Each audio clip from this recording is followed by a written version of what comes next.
building international bridges since 1920. My grandfather went to university in 1920, where he met as one of his 600 classmates, someone from Japan. That friendship, or it started off as a relationship, just casual, because you were part of a class, developed into a long-term, lifelong interaction. He built on that by joining a group called People to People International, founded by Dwight Eisenhower. Building International Bridges builds on that initial interest in international relations that my grandfather had, and it combines it with technology. Let's imagine a student or a person who's not paid to do international relations work talking with someone in Kenya, someone who is also not in the government and who might want some information or some interaction with someone in the West. What does it take to get an effective communication?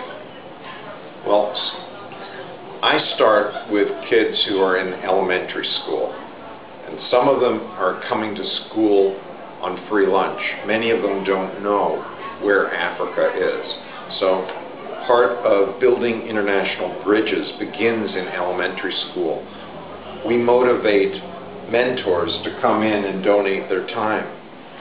Building International Bridges has to provide the training and guidance so that the mentors have a vision of what's coming later. By interacting with newspapers and education, we get geography, politics, current events.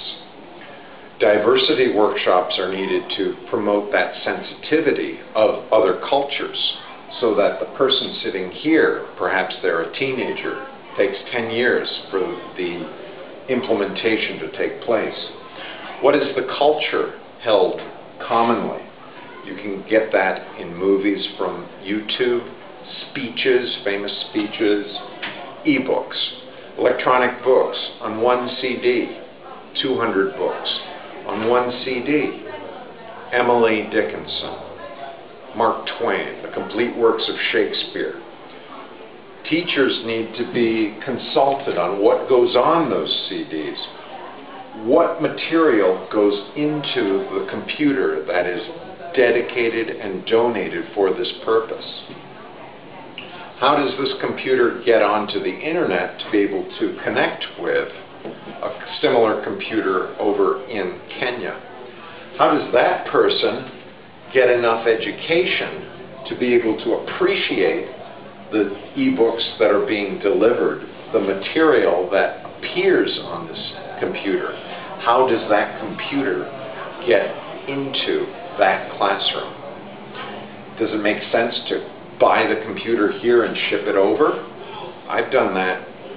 There are more cost-effective ways, and when you want to get something fixed, you have a local infrastructure if you can buy it or get it donated locally.